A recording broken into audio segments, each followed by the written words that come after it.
FitnessBank podcast. We have some very awesome runners joining us today. First of all, we'll start with you, American record holder, current record holder in the 50K, Mr. Josh Cox. Still survive. It's good to be here. Still good. Yeah. Still good to have you here. Yeah, for sure. And of course, our Boston Marathon champion, the first American female in 33 years, Miss Desiree Linden.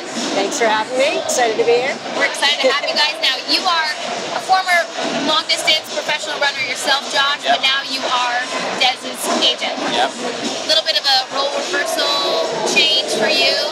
Are you enjoying this phase of your running career? Yeah, it was a natural transition for me, and I was my own agent when I was competing. You were? Yeah, I was. So, developed a lot of really great relationships along the way, and good brand partnerships, and Des was actually my first client, so it was just a natural kind of transition. I was actually representing her while I was still competing. We both competed at the 2012 Olympic trials in Houston, which was like my last real competitive race. I tore my plantar fascia there. It wasn't the best, but coming off of it, it's really fun to be on the business side of it. Did you go to school for business? Was this always something you'd planned on? I mean, how do you be your own agent while you're running? Yeah, there were a lot of times when I was competing that I wish that I had someone else to do this side of it, but all in all, it was really rewarding, and I was fortunate to be in the sport long enough where you kind of figure things out, and most careers are, maybe 3-4 years, maybe 5, but I was blessed with a long career and figured out. It took me a couple years to really figure things out in the market and figuring out who I wanted to partner with, and just partnering with the right brands, brands you believe in and that you would use anyway. Anything that you would spend your money on, that's a good indicator that it would be a good partner. Well, and then also representing people you believe in too, because as an agent, that's got to be kind of a little bit of a fine line to walk. Yeah. Friends versus good runners versus people you actually just believe in, right? Yeah, for sure. It's all about working with good, high quality, high character individuals. And Des, when I started working with Des, the idea wasn't to have an agency or represent a bunch of athletes. It was, I'll do real estate and I'll do this side with her, and that'll be fun. That's what I was doing with my money, the real estate stuff, and it just kind of organically grew. And Des is obviously a really great athlete. She was second at the Boston Marathon in 2011, steps away from winning, and I started working. Yeah. It was, what, like 4 seconds? 2 seconds. Yeah. Oh man, that should have been like a nose push, right, across the finish line. She was really close there, and I think when we started working together later that year, it was, hey, just one more spot, and we got this thing, and it was cool to see it come full circle last year. So when it was organic, but obviously if this was your first representation, you obviously had to take a little leap of faith too, right? And obviously he represented himself well, but were you shopping for an agent? Were you just kind of talking and saying, maybe I should walk down that path and have better representation?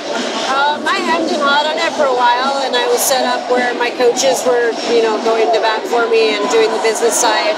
And it just felt like it was in a great situation where the people coaching you are also managing the money aspect. And so I had talked to quite a few people, and the agents that were out there, they're all really great, and they all have a lot of talented athletes. They're big agencies, and you kind of trying to figure out where you fit in was difficult, and I didn't want to be with someone where I was just a number or a stat. I wanted to be the person that they went to bat for. And so, again, I'd seen what Josh had done for himself, and it really kept him in the sport for a long time, and he was able to have a career, not just a hobby. And so I asked him if he would work with me, and I liked the idea that it was this small thing where he had to get great deals for me because I was the only one he was going to bat for, So, if he burnt a bridge, not that he would burn bridges, but he could go in and really push for me and fight for me in a way that someone with a big industry or a big agency couldn't.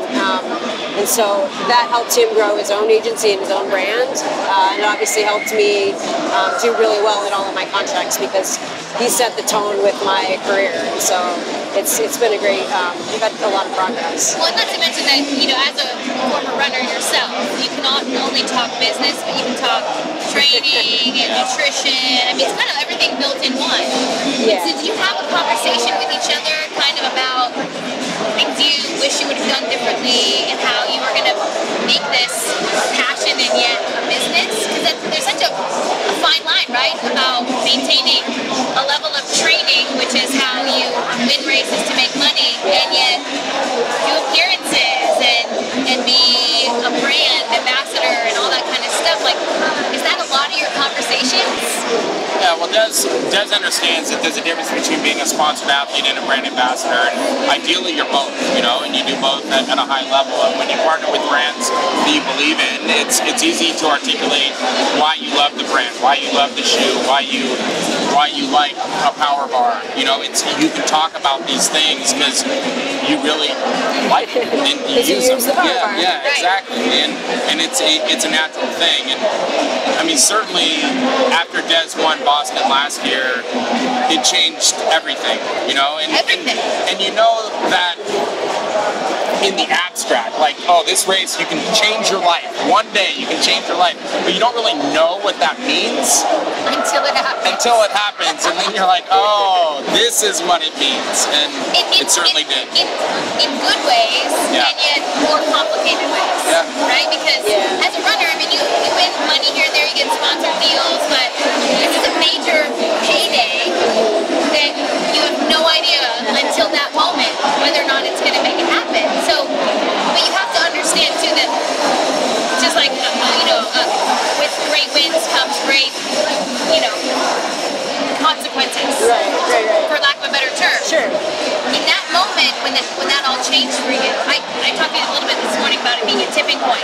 Sure. Right. Malcolm Gladwell talks about that moment and how it's a tipping point in the most amazing ways and the opportunities it presents, and yet an added layer of complication and responsibility for your entire name and your persona. And was that fun and yet a little bit stressful and daunting all at the same time? Yeah, you nailed it. I mean, I feel like I spent last year saying, Josh, I have the best problems in the world. Like, there's a million really great opportunities. How do you pick the best ones? And man, how do you turn down these really good ones, but they're not great? But we only have so much time, and I was very selective about it. And again, working with Josh for so long, it's like he's only going to present me with great options, and so that made it a little bit easier. I know he was putting the best stuff on the table for me, but it was like crossed the line, broke the tape, and then I've never been so busy. So like, you picture that moment, what's it going to feel like to break the tape, put your arms up, take the pictures, and then everything after that was like charting new territory. I felt really lucky to have someone like Meb who had done that before, and I got a lot of feedback from him. And then obviously Shalane coming off her New York win, this is what I would have done different, or this is what I really loved that I did. And so I picked their brains a lot and was very lucky with that. But for me, it was work really hard for that year and just try to celebrate it, capitalize on it. Financially, I think that's a thing that I can live off for a really good chunk of time. And we always say everything is an audition for something else. If you do a really great job, more opportunities come from it. So it was a year of auditions, which is pretty incredible. And so now I can be even a little more selective, and then also get back to focusing on the main thing, which is running. So it's keep the main thing, and be even more picky about the business side of it. Well, and so back to that moment in Boston, when you take on the title of winning the Boston Marathon and a good payday, you also, in order to keep that going, you got to maintain a level of fitness and training to keep it up, right? Yes. And so now you have to balance interviews, but still get your training miles in and all that kind of stuff. That had to have been difficult. Like, you're on more planes, you're in front of more cameras, you're doing more of this, which is not how to tape it on the street. So, did you guys have to chart that territory together, or were you kind of like, I've been there, I've done this, we're going to run in airports, we're going to run on trails. We did a lot of that. Yeah, there was a lot of tight connections, and I mean, we had 1 week. We were in like 5 cities in 7 days. I mean, it was literally just boom, boom, boom, here, and you just wake up and you're like, what hotel am I in? Walking to the wall. Like, not at the same hotel as last night. Like, you're getting to your room and taking a picture of your room number because you're gonna forget what room you're in, and it's like, oh no, that was 2 hotels ago. Like, I'm not on the 5th floor. It was jam packed. Like Des said, it was picking the best things, and there were no shortage of opportunities. And she said no to a lot of really cool things, but it's a balance too. And particularly as she got closer to the New York City Marathon, it was, hey, we gotta stop. We're gonna do it to this date, and then we're not gonna do anything unless it's F1 down in Austin. And it was like, that was right there. I was like, hey, this thing, we have this opportunity, but here's the date. She's like, no, we're going. 100%, we're going. She's a huge F1. I shut you down at an opportunity, and it was yes. That was a yes. Well, life is short, and like you said, it's a year, because then at the end of the year, the title, you either defend it, or it goes to somebody else, and it ends. Historically, defending a title is very, very difficult, and you look at the history, particularly in Boston, of the champions who come back, and it's normally, okay, first, and then it's 12th or 15th, or it's because the onus is so big and the obligations are many. And even on race weekend, we did a lot 2-3 weeks before, a month before in Boston. We spent a week there in March and essentially just knocking things out, like, hey, let's get some of this in the can.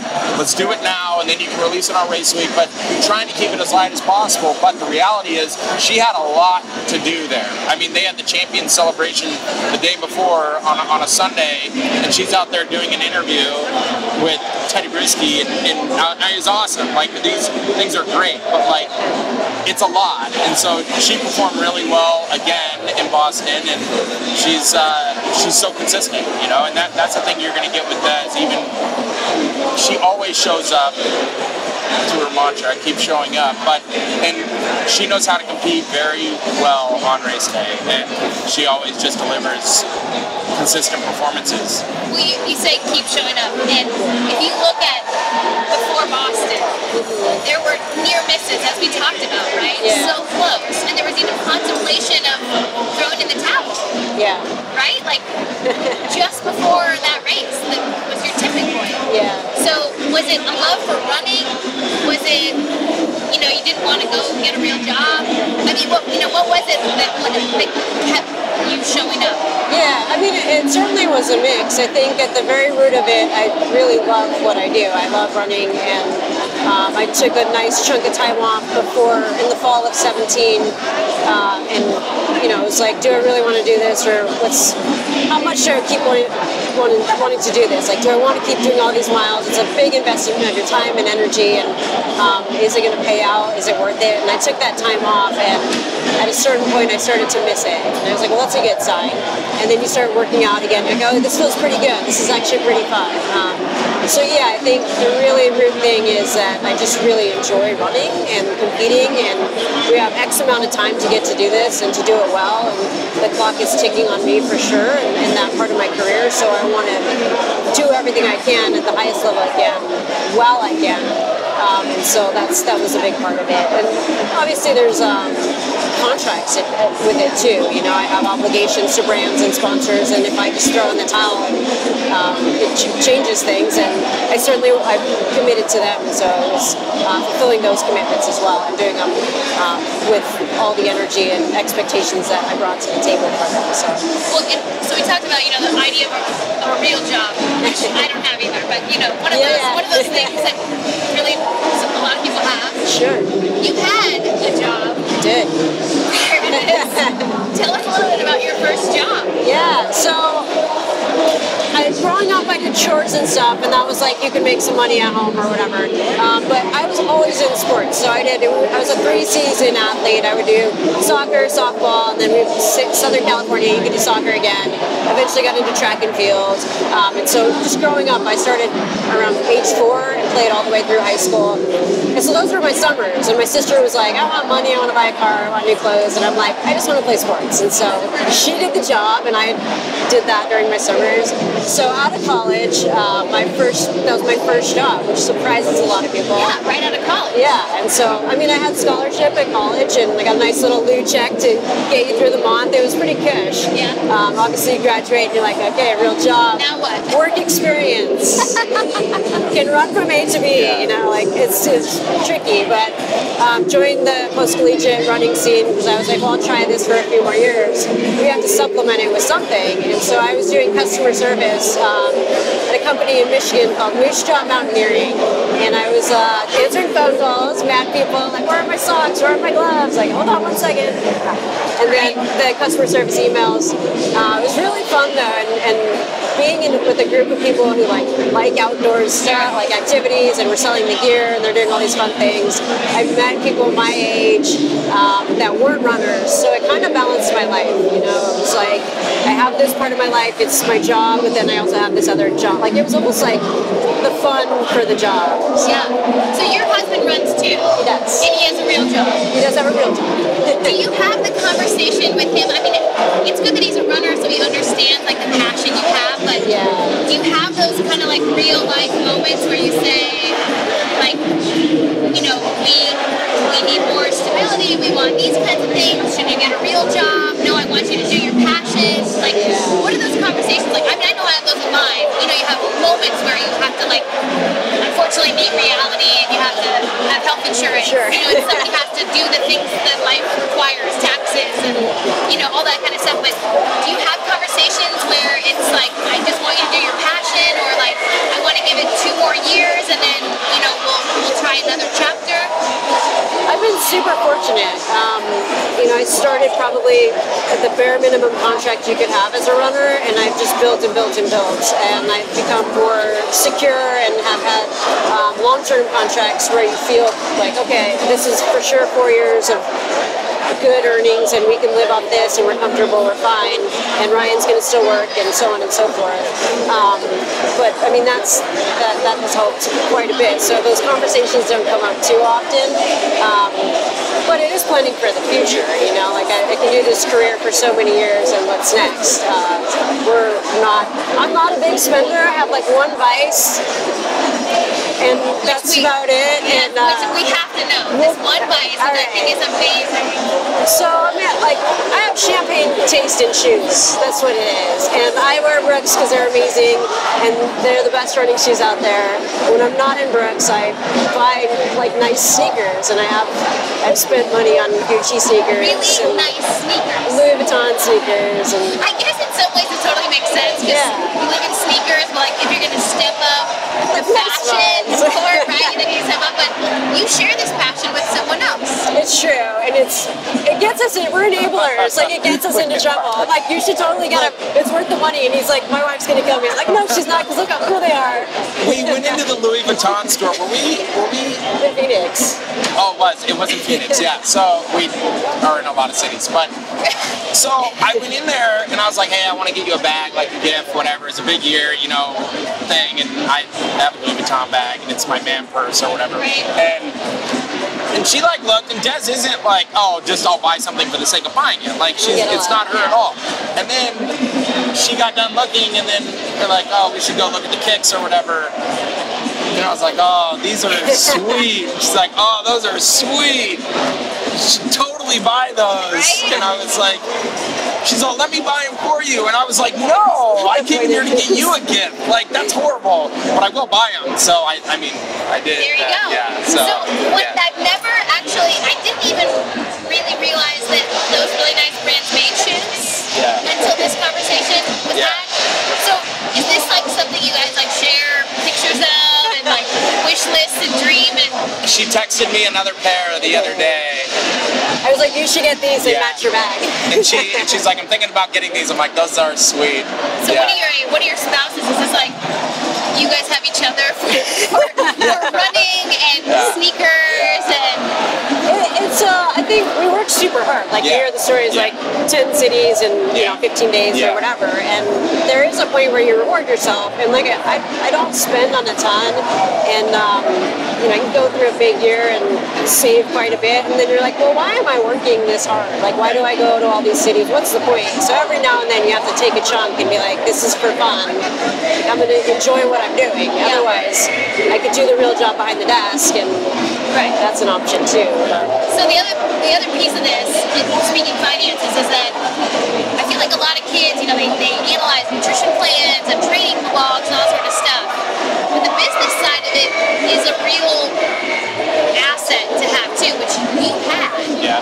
Do you think that a lot of young runners have that, or like did you have that as a background? Like when you went to college and you're doing this stuff, did you have like a financial understanding, especially knowing if you want to go down the professional running path, it's completely commissioned, right? I mean, there's not a health plan, there's not, there's not a 401k being set aside for you. Is that a conversation that you think needs to be had a little bit more with young runners who want to go down this path?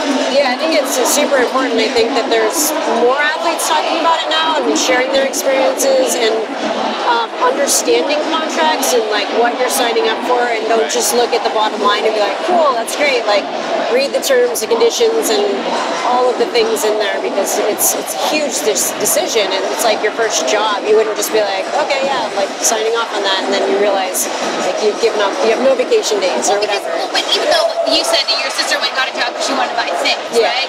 I mean, essentially you were investing in all these sports on the summer because it paid off to pay your tuition. Right, absolutely. I mean, if you were to get a summer job and put that money aside, you wouldn't have a college. Like, there is trade-offs, but as the agent, those conversations are probably lacking a little bit with the younger generation. And I think what a lot of athletes, whether it be in our sport of athletics and track and field, or you look at the NFL or MLB, they say the NFL stands for not for long. The average career is three years and 3.5 years. It's the careers are short, and so this money, this contract that you're signing, and you're looking at it from start to finish and looking, are there reductions? What am I really signing up for? What's required of me? And a lot of companies, they'll put out a big number, but in order to maintain that number, you need to be top 5 in the world. You need to make the world team. You need to make the Olympic team. If you don't, then you're reduced 10%, 15%, 20%. So it is understanding the contract, certainly, and also knowing this isn't forever. Every athletic career ends up here. They end up here. You're here, you're here. Some go like this, some go like this, some go like this, but they all end up here. Father Time is undefeated. And you're not going, it's a rare individual that can do this forever as an ambassador. And Des is on that track because of what she's been able to do in her career, 2 Olympic teams, and second at the Olympic trials 2 times, winning Boston, obviously.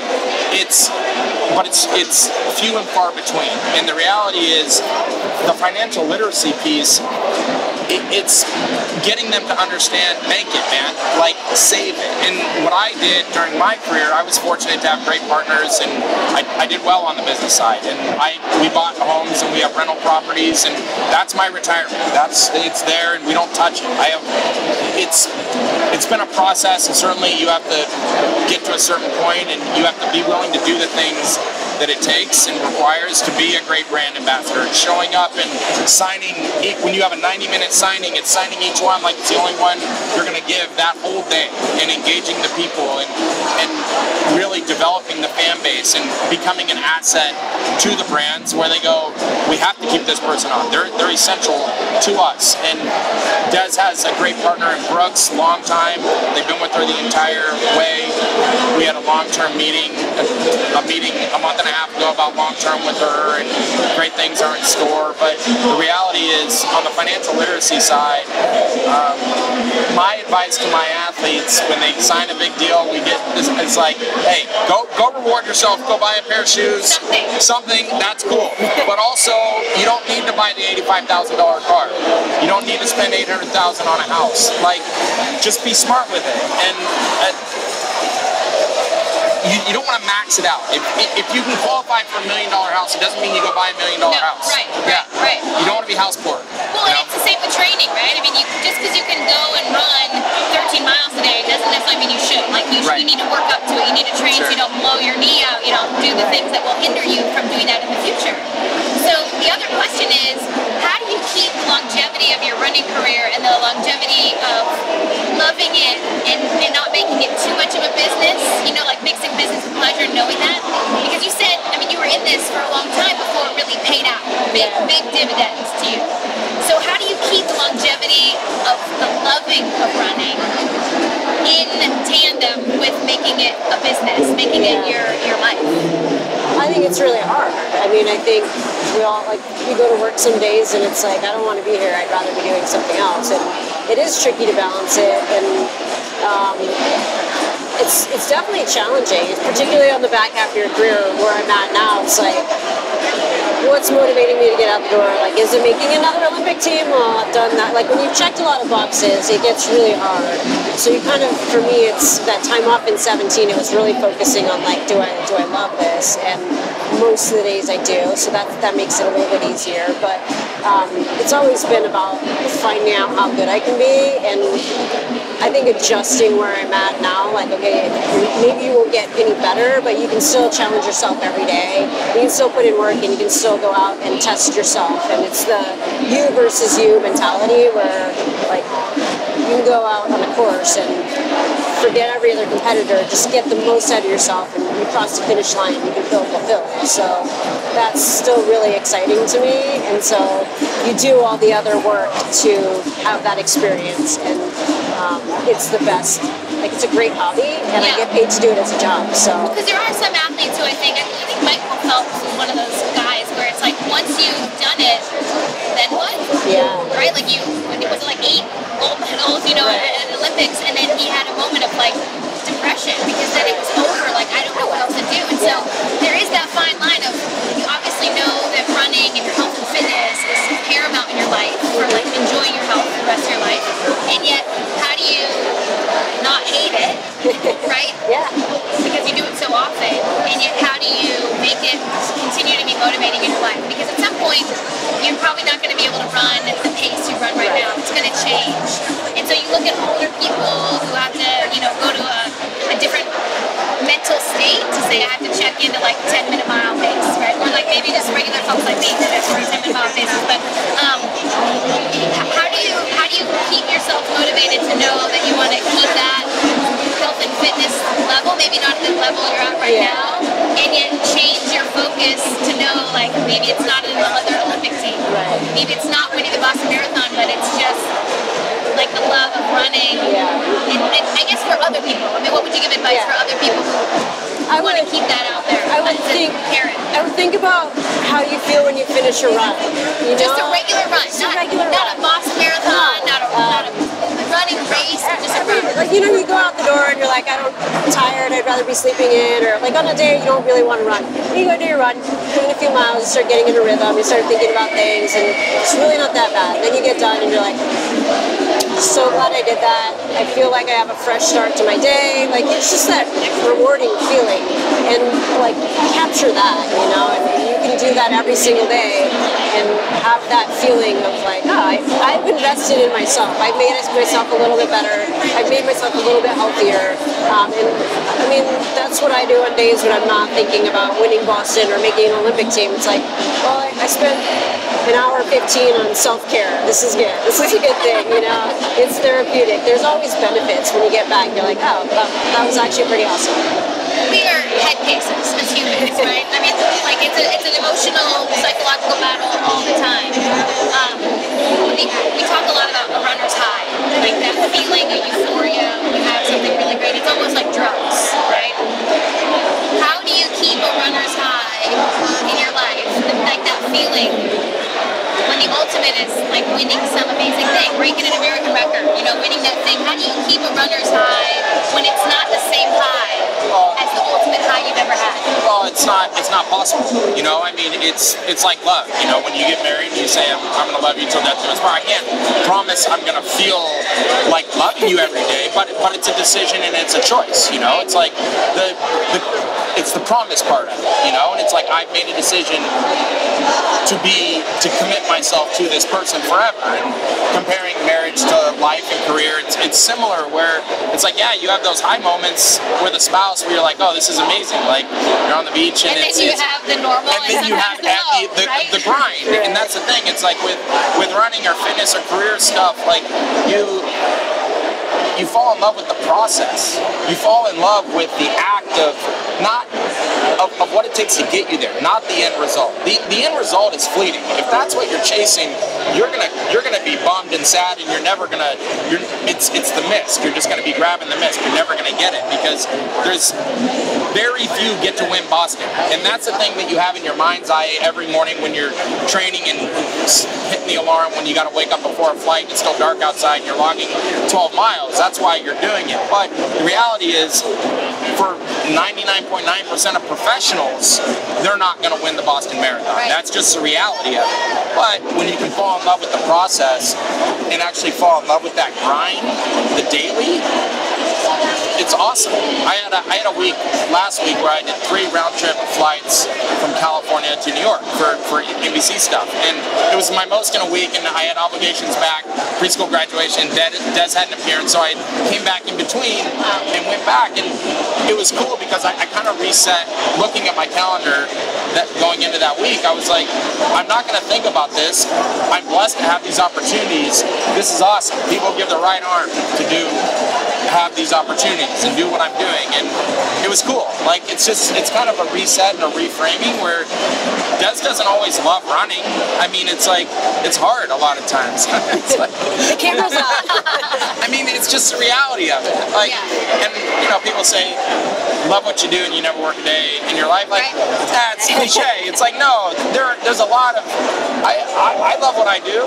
I do what I love, but there are a lot of things that I do that I'm not like passionate about booking airline flights. You know, that's why I give it to my wife to do. But no, it's true though. There's a lot that we do that's hard. I mean, Des got up early today. We're here in Atlanta where the trials are going to be held in February, and we texting each other at 5:45 in the morning, like for coffee, and then we're going to go get on the streets before it gets too hot, before they get crowded. Like it's easier to sleep in. Like that's, but you do things because it's the right thing to do, and it's part of the process. Not to mention that you sign up and you agree to compete at a level, and the chance of you not winning is higher than the chance of you winning, right? I mean, you set up for a record. I was there in 2011, right? You're running around the track, we're going for a world record, and you miss it by a few seconds. Like, 7, Thanks for reminding me. No, but like, but you set. Well, this is my favorite part of this. This is my favorite because I was there. I was so fortunate to be there, and I was announcing the race. It was an Arizona Rockville Marathon, and I ran over to see this happen, right? Because most of my job is like all the 20,000 people who are just running to just finish. Right. And here you were running around a track, racing a world record, breaking an American record, by the way, at the same time, and winning the race at the same time. So you got 2 out of 3 things. Yeah. Right? Yeah. But it was like you set yourself up when you go for something big, there's a chance that it's not going to work out. Right. And as you laid on the track, exhausted and probably emotionally upset, it was seconds of sadness, and then you stood up, and with all the grace and integrity in the world, I could cry just thinking about it. I'm not even kidding. It was like I still have a record, and I have a title and champion of a race, and I just lost it. And it was just such a great perspective because I feel like when you watch people who just want to do something, they literally tell me, I just want to finish. Right. I can't run a 6-minute mile. I can't run a 5-minute mile. I can't run a 9-minute mile. Right. I want to go out there and cross this upright and healthy and see my, kid to the finish line, show they can do something that's amazing. And I think that's also a great part of your job, and yet a huge vulnerability that you put out there. Yeah, and particularly when you're public about what the goals that you're chasing. You know? The year before Des won, it was, hey, I'm coming to Boston to win. And it was like, look, the reality is when you're trying to set a record or win a race, the chances of failure are pretty high. Like right. we've lost a lot more races than we've won. Absolutely. For me, a lot. I mean, Des was, yeah. I mean, she was second, and it was like the silver dress bridesmaid again, and it was like, you'll get that big win. I believe in you. You know, like as you get older, I'm sure it's gonna click. Yeah, it's like, right. but it is. It's like, and you dream about that, but that's the thing that gets you out of bed in the morning. You know, and it's. I mean, and obviously her win is like, particularly after what she went through in 2017, and honestly, it was like a little bit of, it was like the dark time of the soul for her, like it was. And, a lot of soul searching. Yeah. Absolutely. And she's like a sister to me, and like I get in fights and stuff, and like we like have like these things and words and whatever, and it's like, we do fight. and you know the love's there and everything, but it's like, look, like she was at the lowest of lows, and then to see the thing that she's been dreaming about, the thing that we've been talking about since 2011, like one more spot, and then to have it happen, it was like, and particularly on the heels of 2017 it was surreal. I mean, it is possible, and you do get those mountaintop experiences, but that's not the daily life. And thank God it's not. We'd all be dead. You know, it's like you. I slept 70 minutes that night, literally, because I was on the phone arranging the next day's media stuff, and like still talking to people at 3 in the morning at NBC and ABC and ESPN. It's crazy. There's people on the other end of the line. I'm like, well, and not to mention that particular day, for anyone who doesn't know, was the worst conditions in Boston history. Yeah. So, do you think that moment, like, you're like, okay, I'm going to hang on for one more year, and then you wake up and you're like, to 34 degrees and freezing sideways rain and a headwind the whole time? I mean, talk about a low. You're like, I put my sights out for one more race, and it's the worst in history. Like, that could have been the deciding factor right there. Like, I needed a sign. This is it. And instead, you took the worst day and all the darkness, quite literally, of the day, and made it the most magical win maybe in your running career. I think it's all about perspective and like what mindset you have when you walk into that store. Because we walked out of the hotel, I'm like, this is the best thing that's ever happened to me. Like, we were laughing because it was like these conditions are. It was audible laughs. Like my Padre hat is flying off, my hood flies off, I grab it, and like literally she just starts laughing, and we just laugh like this is perfect. And I mean for her, it was like, this is so on brand for Des. Like, because you train in Michigan, so you have running training runs like this fairly often. Yeah, I mean, pretty often, and full transparency, I go down to Phoenix in the winter and spend a lot of time down there, but I think it was one of those days where it's like, can you run through a shitstorm? Yeah. You know, and like... Yes, I can. In the weather, absolutely, and in terms of just like being in tough situations and deciding to keep trying and keep banging your head against the wall and keep showing up, I've done that my entire career, and I've come back from a broken femur and the lowest of lows where you want to quit the sport, and you keep showing up, and you have the day where it's like everyone else thinks this is a broken femur, this is equivalent to a broken femur, like I'm just going to drop out, and I'm like, I'm not run through this. Which I think a lot of people did. I mean, it was like over half the pro field drop. Yeah. You're just out. It's never happened. Yeah. And you were like, I'm going. I'm heading out, man. Dream conditions. Yeah. Dream conditions. Right. But for you, yeah, absolutely. So we're here with FitnessBank. Their entire thing is, getting those steps in, and they're going to help us earn more. But at some point, getting your steps in is going to change for you. It certainly changes for a lot of people how they do that. How do you see yourself, and even you now that your running career is past. I mean, you're getting your steps in. Used to be like long training runs. You find yourself, as we talked about, like in airports. I mean, I hit 10,000 steps yesterday just navigating 2 different airports. How do you see in your future, like maintaining that and getting your steps in? He ran 15 minutes this morning. I did. Minutes? Yeah. Before I got on the bird scooter. Yeah. Shoot it. I'm like, from Southern California. It's dry. I'm like, this is. You have airport terminals today too. Yeah. Sorry, go ahead. I didn't mean to answer. No, it's good. Obviously, you did that for a long time in your life, and now it's transitioned a little bit. Yeah, no, it has, and I'm lifting more now than I'm running, but certainly getting in some runs and getting in the steps and just going out and just being healthy. You know, it's a big part of it. And I think, you know, we were talking earlier about partnerships and sponsors, and I know Danny and the team here at FitnessBank really well, and does too. And it was just hand in glove. I mean, it's a concept that just makes a whole lot of sense, you know? Right? Yeah. And I think especially you now as a dad to a 4, not, you know, promoting your own dreams and your own passions on your kids, but the idea of moving and saving. I mean, do you have this kind of stuff already instilled in your kids that, like, all right, you got $10 for your birthday, and you I'm a save bank. it, you blow it I am the bank. The Josh Bank. Yeah, exactly. Dads know what that's like. So do moms. But it's certainly financial literacy, talking to them about all of that.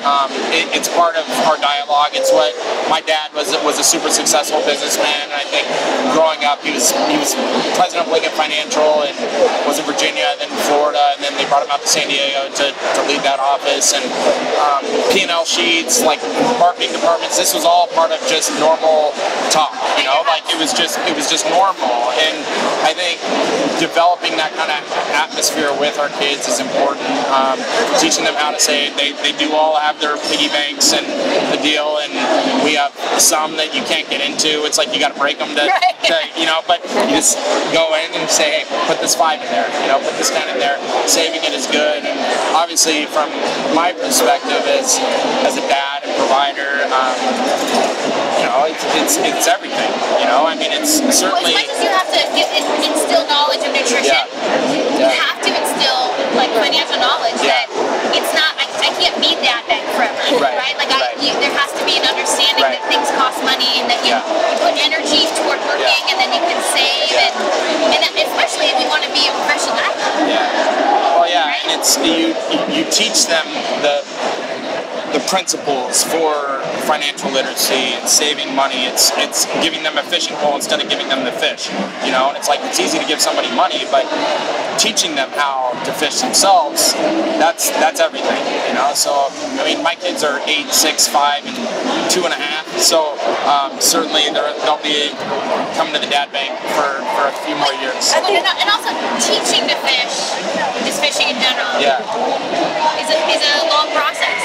Sometimes it takes a long time before you actually get anything. And I think that's our generation is so now, right? Instant gratification. The Wi-Fi is slow. What's happening? Why isn't it uploading? You know, and there is something that you got to go out and you got to work for a long time. You got to answer a lot of customer service emails and do some things, you know, in order to make that happen. It's paying your dues, and I think probably the conversation is more valuable for his clients right now, and the young up-and-coming athletes and people who are just stepping out of college and like getting the first job. And do you want to blow your paycheck, or do you want to start saving for the future and the house and a career? And if you do the sport and with the long-term like thought process, you can be in it for a long time and you can fund your hobby until it becomes a career.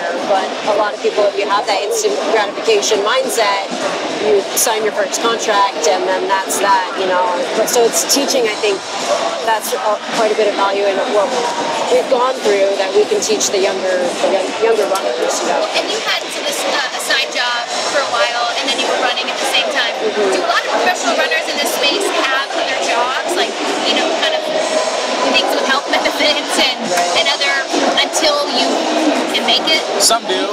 I think it depends on the size of your contract and what it looks like. I was fortunate in 2000 running one from my application to my vocation when I ran 2:13 and was 6-minute personal best. And back then in the U.S. distance running, we'd only sent one guy into the games that year, and so it was a big deal. I was fortunate timing to come along at that time, and it's some athletes want something else just to have some structure and something else to do during the day in between runs. Some do not. They want to sleep and get the 2-hour nap and stay off their feet and maximize just stress, rest, the formula for success, you know? And just getting in that recovery time, you know? So I think it's a balance, and it depends on the athlete. So 2 more questions. First of all, back to this one. You remember Chunk from Goonies? Yeah. He's a talent attorney in LA, right? He represents people. Have you thought about like going back to school, doing something completely different? I've considered becoming a midwife after midwives delivered my babies. I was so impressed. I was like, wow, that'd be amazing. I really respect you guys. I'd have to go back to school and pursue a lot of things. Or like writing a book or something in the space, like coaching. I mean, have you thought about that? Yeah, it's a tricky balance because as soon as you have that insight, it gets a lot more difficult to go out and do the grind, you know? Like, I'm going to go put in a bunch of hard miles so I can keep running and then inevitably do this anyways, but I have a few things that I would love to do. I think partnering with Josh at the very beginning was like, well, I want to go and help athletes and, you know, let's build an agency and then I'll step in and help you when I get to that point. You know, there's elite athlete coordinating where you put the field together for a great race. I mean, there's a bunch of things that I've considered. Owning a couple races would be really fun, just unique, different races across the country. So they're all really great ideas in theory, but I haven't really focused in on exactly what I'll do. But I think I'm in a fortunate spot having been in the sport for so long. I have plenty of contacts and I've seen a lot of people in different parts of the industry that I could go and get advice from. So I think when I get there, I'll be able to figure it out pretty quickly, what exactly I want to go into. What you like. Yeah. One of the things that you think you like and then you actually do it. Yeah. And then it's like, maybe I don't want to do anything with running at all. So I don't know. I think I'm a midwife. Right. Yeah, that's right. We'll talk after. Yeah. So the other thing is, talk about how you spend your money. Yeah. So obviously, I mean, you've got great sponsorships gear-wise. A lot of people do, though, like want to invest in good gear. Yeah. How important is nutrition, like buying really good food? Now, do you not think about it much because you burn it off so quickly, or are you an organic person? My husband is like super food guy. Like, he wants to buy really high quality, really, really good food all the time. And, you know, you wonder, like, how much of that is a factor and how much is it not a factor? I don't know. I think it makes a huge difference. I mean, when I go to treat, and again, it balances everything. I probably said that in every answer. It's like a balance. Like if you get too weighed down by it, and it's like, oh, this banana's not organic, I can't eat. Like, and then you're not eating enough. You know, it's eating what's available, and it's better to have something than not enough. But given the choice, I'm going to go and get the healthiest, you know, whole hearty foods that I can get. And it's general rule of thumb is skip the bags and the boxes and get the whole healthy foods. And so if I go to a training camp, it's Whole Foods or, you know, Trader Joe's, and get great food, stock the fridge and the cabinets with really good stuff, so when you go to get a snack, it's something that's going to be beneficial. It's fuel, not just food. Well, and especially as a parent, I mean, you're watching the younger generation and you want to fuel them appropriately, right? But not all kids like protein shakes and all that kind of stuff, and yet, you know, they want to eat things at parties and they want to do that sort of stuff, but if you have a kid who wants to be a runner, wants to be an athlete, as that now, and especially as a parent, you know, what do you suggest to parents about fueling your kids? I think just have a plan. I think that's the biggest thing. I think we make poor food decisions when you don't have a plan. You know, flight's delayed, driving home, I'm finally home, it's 12:30 in the morning, I haven't eaten anything, I go to Alberta's 24 hours, you know, and get the carne asada burrito or the rolled tacos. Not good. But it's the reality of it. It's like, dude, it just didn't work out today for me. Like, I'm at Alberta's. And I love Alberta's, it's great. But it's like I said, moderation. But I think having meal planning, like at the beginning of the week, that's something that's worked really well for us. And just having a menu, going out to the grill and doing a bunch of chicken breasts, cutting it up and just putting them in the fridge in containers and having it ready, because I'm a person that will get locked in and I'll be drinking coffee for 5 hours and I'm like, why do I feel like I'm gonna pass out? Like, oh, I haven't eaten anything today. Yeah, right. No, and it's Carrie's like, you're an adult. Like, you need to eat. I'm like, I forgot. My husband would be like, can I make you a sandwich? I'm like, no. He literally make this sandwich, put it in front of me, and then it would be gone. Yeah. And it's like, oh, I thought you weren't hungry. Yeah. Well, I didn't think I was. Yeah, no, but I was actually. Yeah. So I think having the plan and working the plan, and again, like we're not going to be the parents who are like, you can never have McDonald's fries. Like, I mean, we're not going to do that. But it's what did we have last night? Boiled peanuts. Yeah, right? boiled peanuts. Have you tried anything? I did not partake. I agree. Yeah. So I guess on a final note, I think have you ever heard of the blue zones? Like places in the world where people live the longest or the healthiest. Oh yeah, Not just live the longest, but like live a good life. Yeah. And one of the key aspects is movement, right? A good tribe. Right. Meaning like people surrounding you who are good people, and I think moderation of everything. But you two are it's such a great tribe. I mean, there's such a good energy, there's such a good bond and friendship here. How important is that in like finding your community and this community that supported you, and you know the brand and the relationships like Danny and FitnessBank? You know, like is that a component for you guys? You want to stay in the space because this is kind of where your tribe is? Yeah, I think it's, you mentioned it, but it's we become the average of our 5 closest friends, and so it's like choose your friends wisely. And I think as iron sharpens iron, one man sharpens another, and so when you're constantly around super fit, healthy lifestyle folks, it's easy to be a part of that as well. And I think with Danny and FitnessBank, I mean, it's talking with him a lot about this app and when it was coming out and the whole idea behind it.